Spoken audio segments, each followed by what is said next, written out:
Hello and welcome. In this math tutorial, our task is to solve this radical equation for real values of x. Now, there's an easy way of solving this problem without solving a quadratic equation. The first thing we are going to do is that we'll move this term over to the right-hand side of the equation. When we do that, we have only this radical on the left-hand side. So we have 5x squared plus 4x, and this is equal to the square root of x squared minus 3x minus 18 plus 5 times the square root of x. Now, the next thing we are going to do is to get rid of this square root on the left-hand side, and of course, to do that, we need to square both sides of this equation. This is going to take care of that. On the left-hand side, we have 5x squared plus 4x. Now here we have this square root squared, which of course is equal to x squared minus 3x minus 18.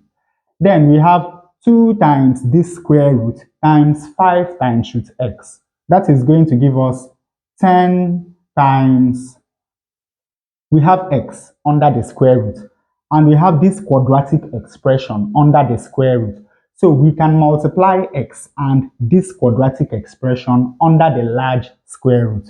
So inside we have x times x squared minus 3x minus 18. Then finally, we have this squared, which is equal to 25x. 5 squared is 25 and root x squared is x. Now, the next thing we are going to do is to move everything away from the right-hand side except this term. When we do that, we have 5x squared minus x squared plus 4x plus 3x minus 25x plus 18, and this is equal to 10 times root x times x squared minus 3x minus 18. Now, simplifying the left-hand side, 5x squared minus x squared is 4x squared. 4x plus 3x is 7x. 7x minus 25x is minus 18x. Then we have plus 18. And this is equal to 10 times the square root of x times x squared minus 3x minus 18. Now, at this point, the normal thing to do will be to square both sides of this equation to get rid of this square root, but we are not going to do that. What we are going to do is that we will factorize this quadratic expression. Since the coefficient of x squared is 1, to factorize this, all we need to do is to find the factors of minus 18 that add up to minus 3. And of course, you know that we have minus 6 and plus 3. Minus 6 times plus 3 is going to give us minus 18, while minus 6 plus 3 is going to give us minus 3. So when we factorize this, we have x minus 6 multiplied by x plus 3. The next thing we are going to do is that we will multiply x and this first factor, so that when we do that, on the right-hand side, we have 10 times the square root of x times x is x squared.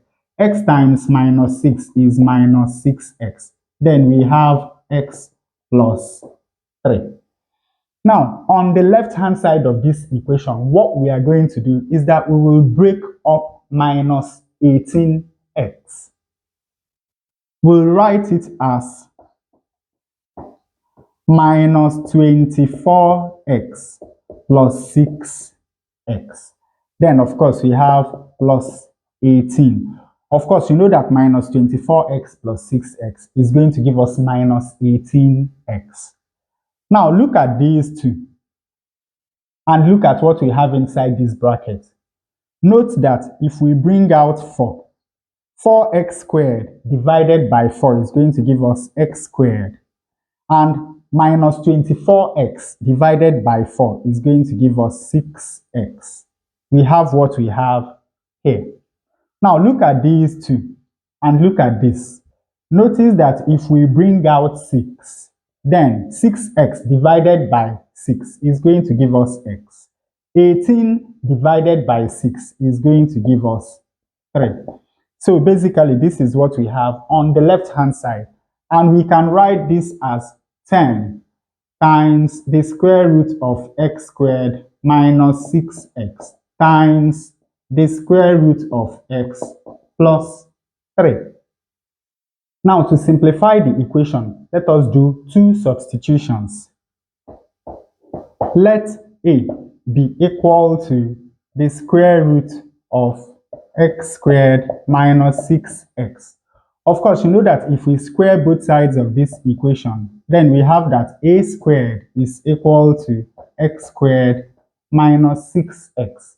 And let b be equal to the square root of x plus 3. Once more, if we square both sides of this equation, we have that b squared is equal to x plus 3. Now, let us rewrite this equation in terms of a and b.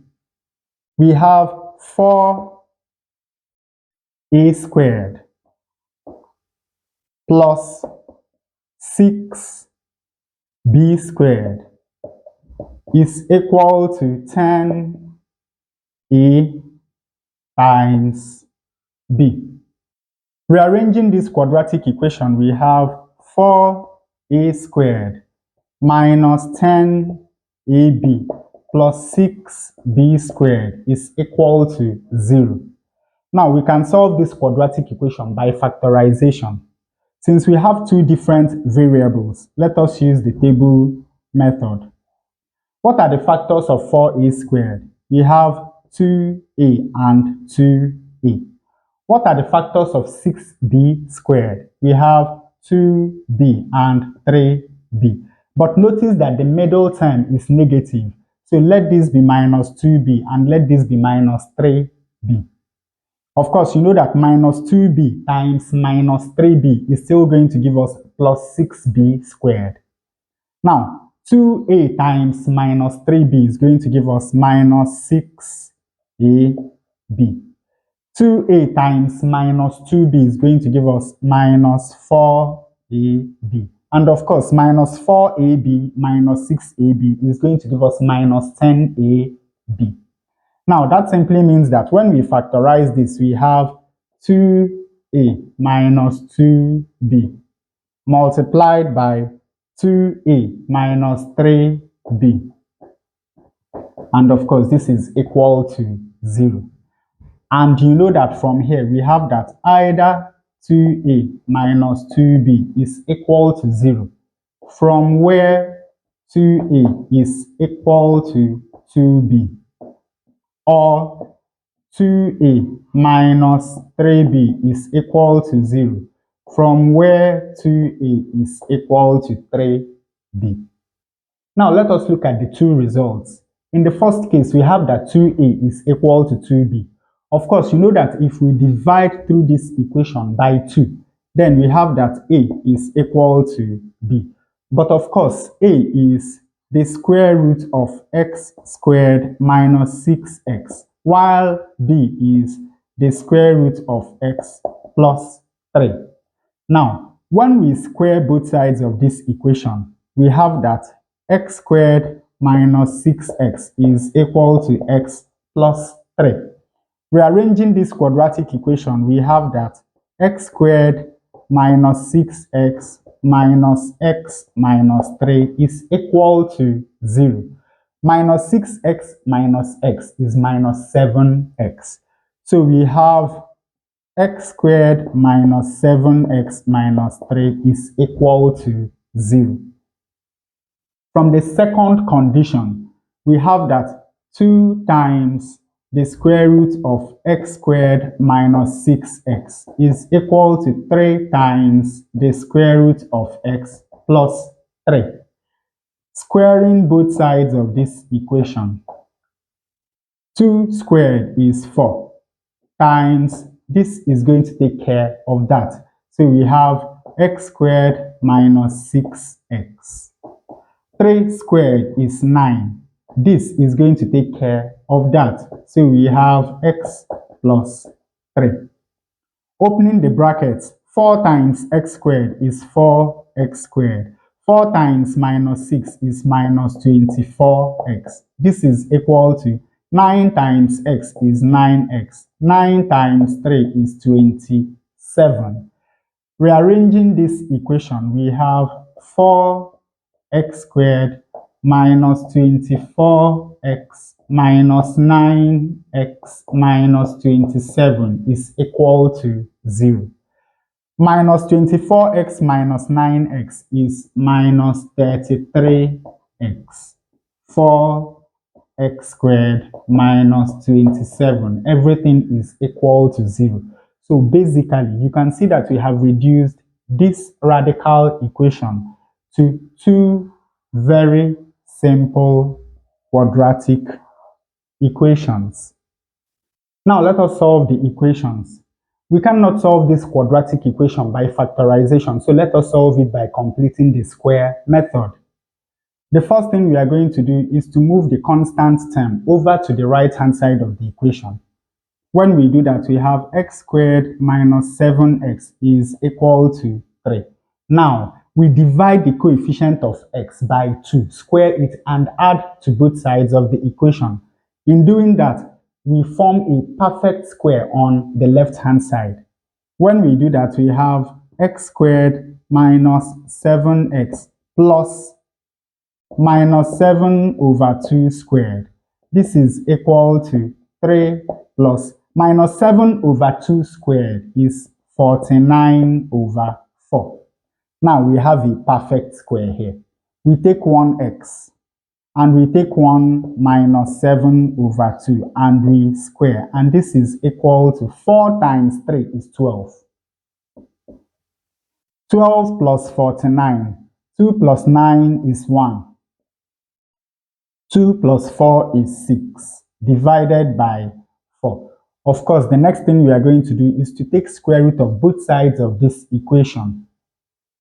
When we do that, we have that x minus 7 over 2 is equal to plus or minus the square root of 61 over 4. Of course, you know that this is equal to plus or minus the square root of 61 divided by the square root of 4, which is 2. Now, when we add 7 over 2 to both sides of this equation, we have that x is equal to 7 plus or minus root 61 divided by 2. Now, coming over to the second equation, we can solve this quadratic equation by factorization. Since the coefficient of x squared is not 1, let us use the table method. What are the factors of 4x squared? We have x and 4x. What are the factors of minus 27? We have minus 9 and 3. X times 3 is 3x. 4x times minus 9 is minus 36x. Minus 36x plus 3x is going to give us minus 33x. So when we factorize this left-hand side, we have x minus 9 multiplied by 4x plus 3. And of course, this is equal to 0. Now from here, it's very easy to see that either x minus 9 is equal to 0, from where x is equal to 9, or 4x plus 3 is equal to 0, from where 4x is equal to minus 3, and dividing both sides of this equation by 4, x is going to be equal to minus 3 over 4. So now we have found all the 4 values of x that apparently satisfy this radical equation. We have this, we have this, we have this, and we have that. Now let us go back to the original equation. We have this.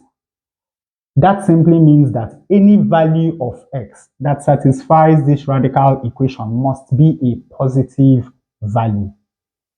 That automatically cancels this, and that automatically cancels this. So the only two values of x that we have left are this and that.